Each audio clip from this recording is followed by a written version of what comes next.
People of Reddit, what stupid rule at your work or school backfired beautifully? Story 1.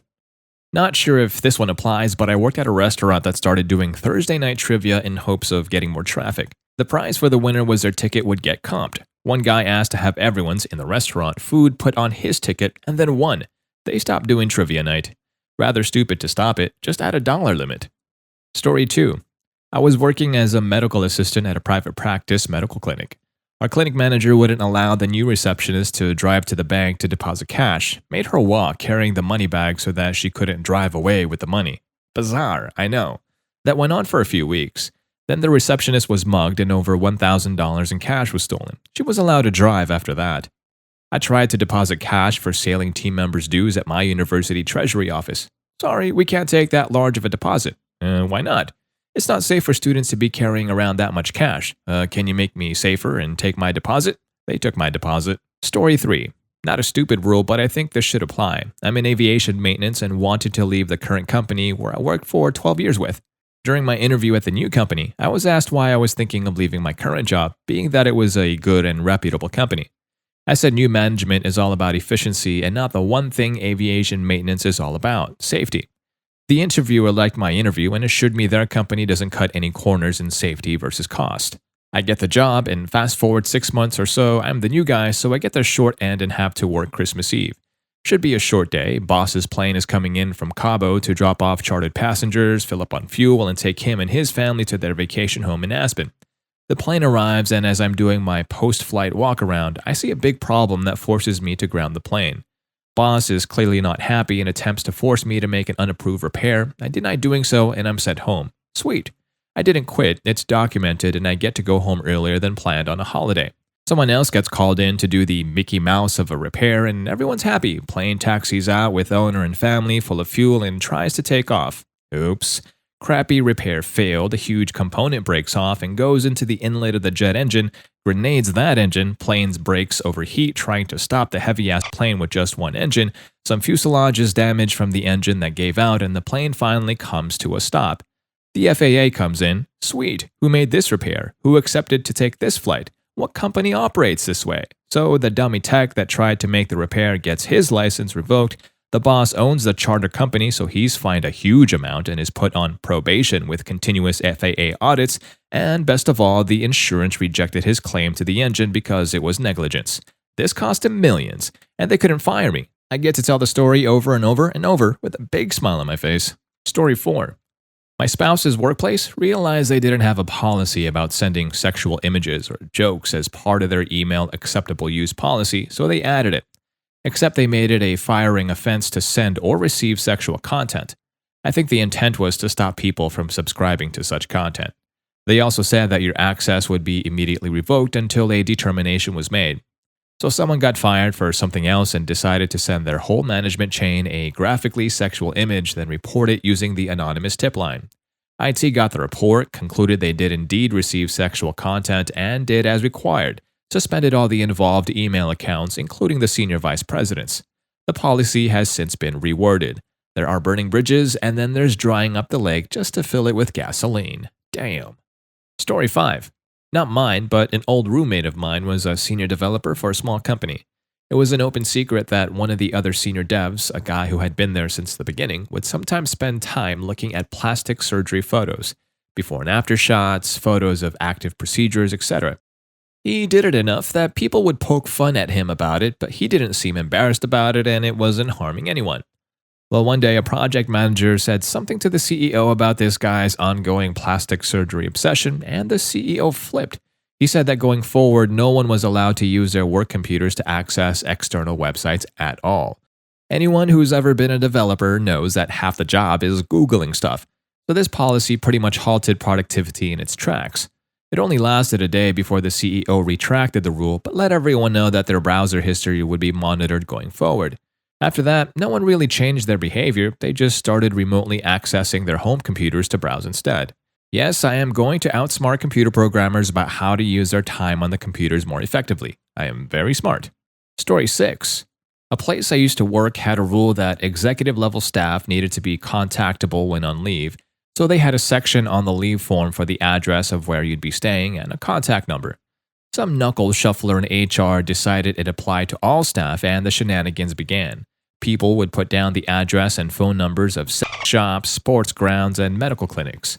I gave the latitude and longitude of the place I was going camping and the UHF frequency channel my radio would be tuned to.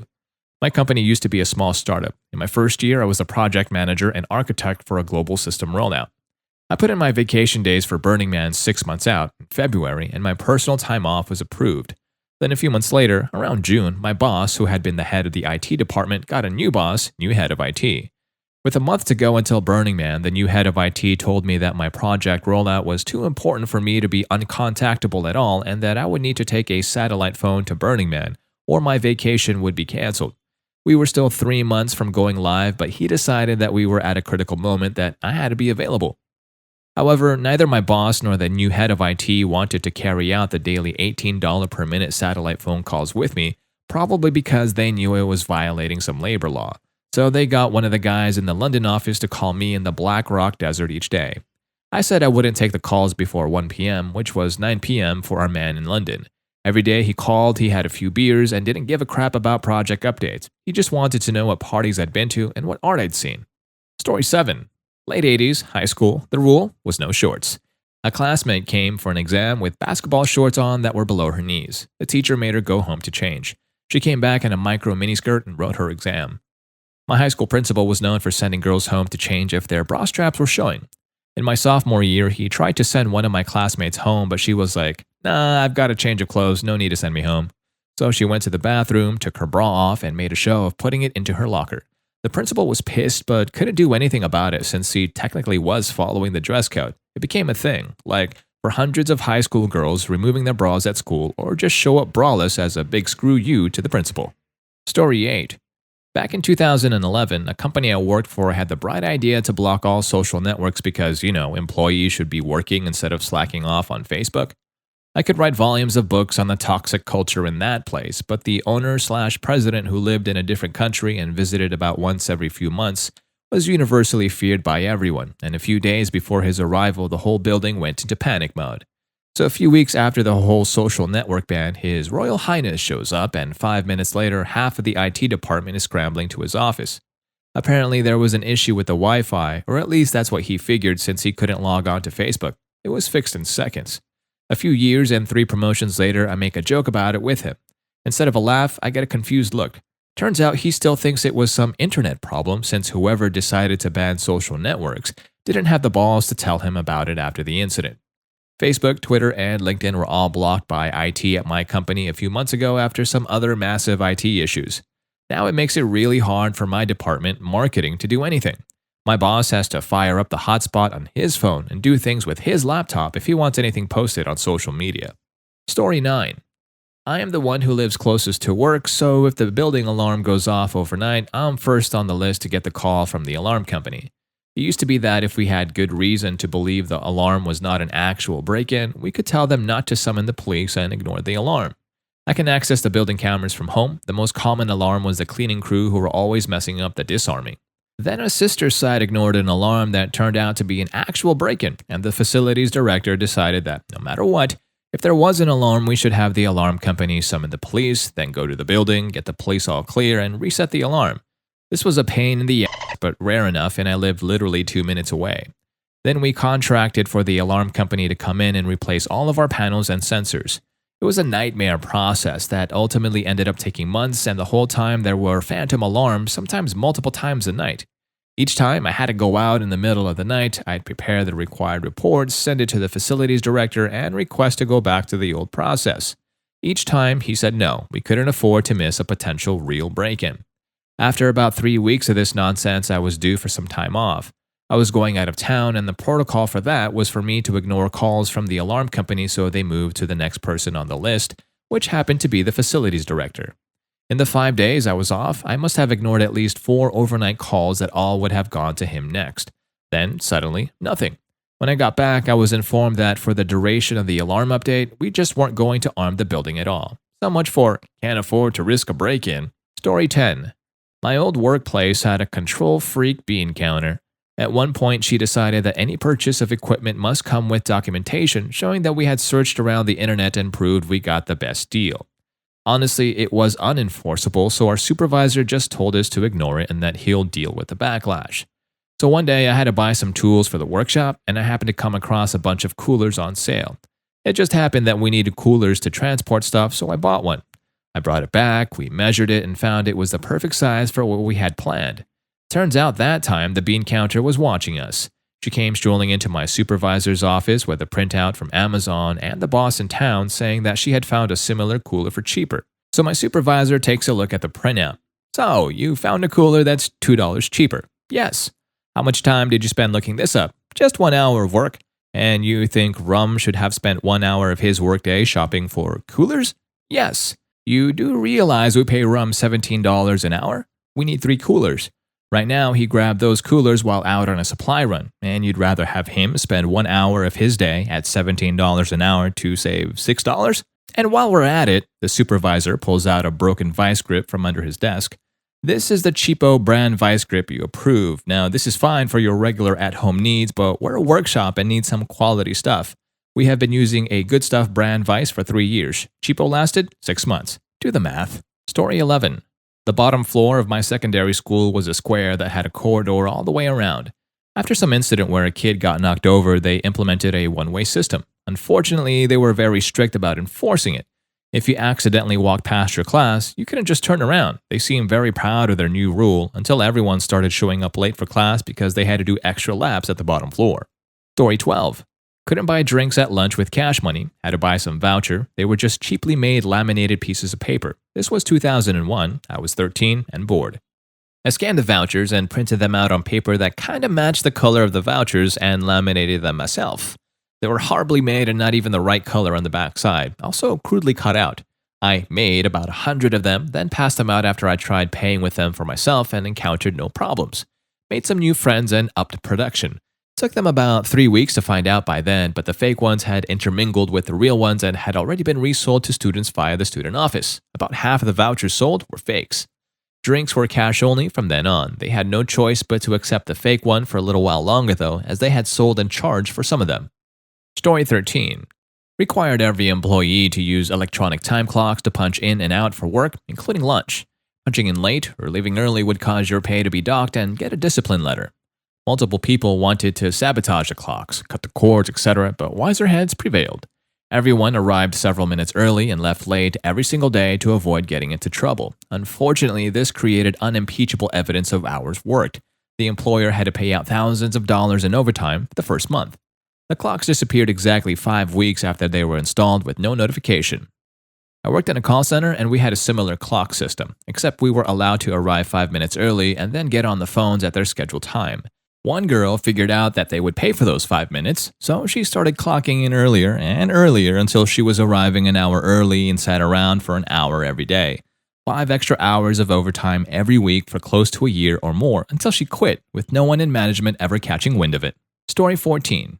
I worked at a language teaching center where the lessons are pre-planned by the curriculum, and on weekdays we often only have 2 or 3 hours of classes sporadically spread out through the afternoon and evening. The management was pretty chill when I started, and people just planned their lessons in bulk, which basically entailed checking your schedule and printing out the required unit and session worksheets, and just showed up 10 minutes before to deliver the lesson. On weekends, we'd have full 10-hour workdays. Apart from that, we'd have the odd training session or faculty meeting, but otherwise, you could basically go home or go do whatever you wanted between lessons. All the provided apartments were within 10 minutes walking distance of the center, so this was pretty ideal. The nice managers left, and the new management was crap, who started scheduling mandatory office hours where we had to be in the center with absolutely nothing to do. There'd be a 12 o'clock staff meeting, and my next lesson would be at 4 or 6 p.m., and then 3.5 useless office hours in the middle. When we asked them what we should do, they said, think about your teaching methods. Basically, crappy dick waving. A bunch of the other teachers started watching movies on the projectors in the spare classrooms. I brought in my Switch, and some people would go nap on the beanbags in the reading nook. The thing was, there was literally no busy work they could generate, and soon it was apparent to everyone, especially prospective new students and parents, how unprofessional and awful it made the center look. The managers embarrassingly just stopped scheduling and enforcing these office hours. Story 15. Now this was before I was hired, but still epic.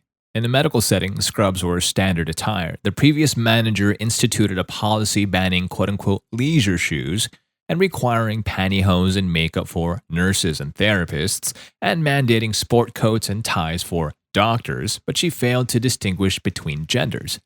On day one, all of the nurses and therapists, roughly 40% of whom were male, showed up in full face makeup and dressy shoes, including a couple of brave guys who wore low heels. And all of the doctors, a pretty even 50-50 gender split, showed up in sport coats and ties. The policy was immediately rescinded, and that manager resigned not long after. Story 16.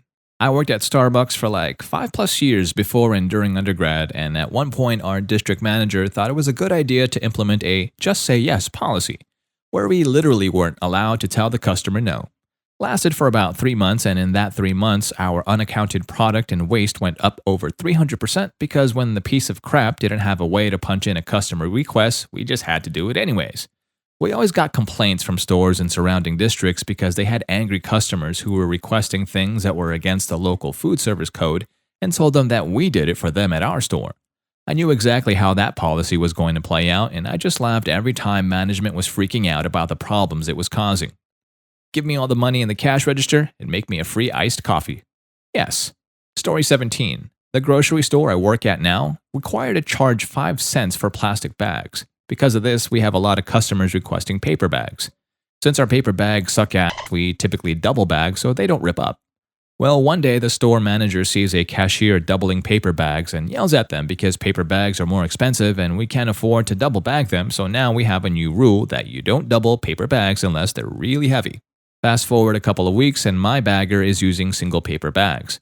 Right as the store manager walks by, the bagger picks up one of the bags that wasn't even that heavy and it rips right open, right in front of the manager. We're allowed to double bag them now. Story 18. Every shift, there's a quota we need to fulfill, and then, even if you do fulfill it, you have to keep working until your 8 hours are up. Cue everyone speeding for 4 hours, having a 3-hour lunch and coffee break, then slowly moving their ass for an hour. No rule about us taking necessary breaks if we're still capable of reaching the quota. Now we're allowed to stop once we're done. Story 19. My high school had a smoking in the bathroom problem, and to solve it, rather than having a teacher outside the restrooms during hall time, they locked all the bathrooms except one. This made it so you had to wait in a stupid long line with 1,200 other students trying to use 3 stalls for each gender in the 10 minutes between classes. During class time, they had the assistant principal sit outside the open bathroom and they would check your ID and sign you in and out, and only one student in at a time. Major health code violation. Kids would be holding it all day. Girls, on their cycle, needed the restroom and would often have to get a pass from class to go use the restroom because the lines were too long during breaks. Smokers still smoked in the gym locker rooms during changing times.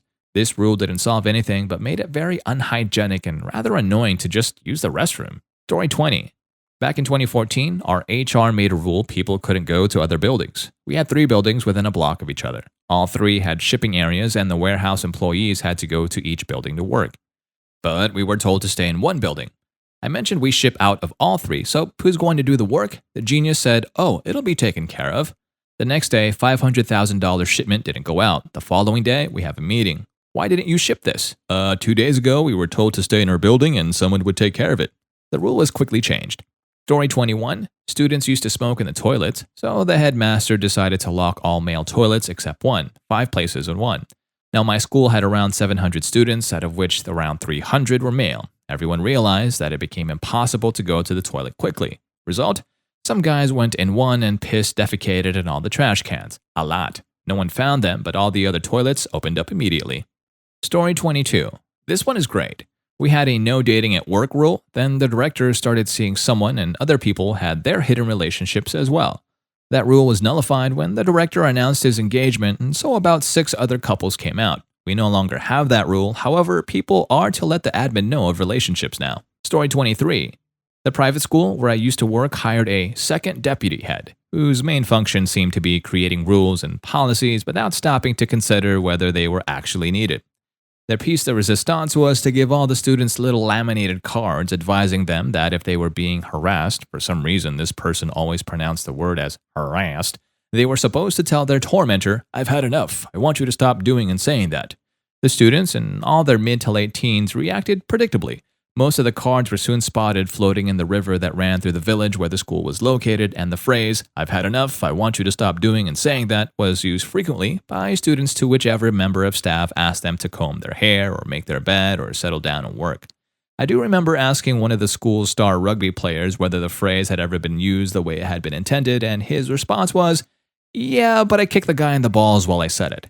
Story 24. When COVID started, our boss demanded that our entire team sit in on a group Zoom calls, even if the topics on the agenda didn't have anything to do with their roles. She felt it would build team unity. Productivity dropped, and negative Google reviews came in, and staff became more stressed.